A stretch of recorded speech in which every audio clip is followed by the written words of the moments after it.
Department Q இது வந்து 4 பாகங்களாக டென்மார்க் லாங்குவேஜில் படமே வந்தது.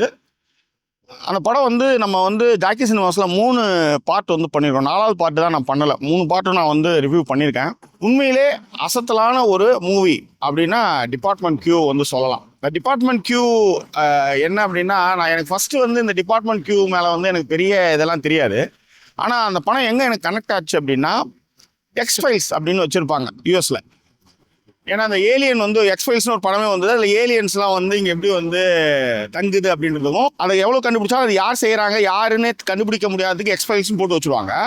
அந்த எக்ஸ்ஃபைல்ஸை வந்து ஒரு காலகட்டத்தில் ஃப்ரீயாக இருக்கும்போது அலசி ஆராய்வாங்க. அதுதான் எக்ஸ்ஃபைல்ஸ்னு வாங்க.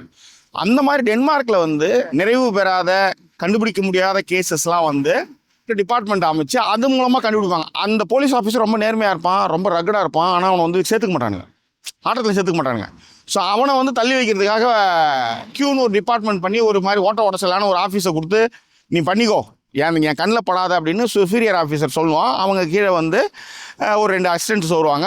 இதுதான் வந்து டிபார்ட்மெண்ட் கியூ படத்துங்களுடைய 3 பாகங்களுடைய கதை. அதில் விதமான கேஸை வந்து அவங்க வந்து பிடிப்பாங்க. அதை தான் டிபார்ட்மெண்ட் கியூ ஃபிலிம்ஸ் வந்து சொல்லிச்சு. இந்த டென்மார்க் படங்கள் எல்லாமே ரொம்ப அற்புதமாக இருக்கும்.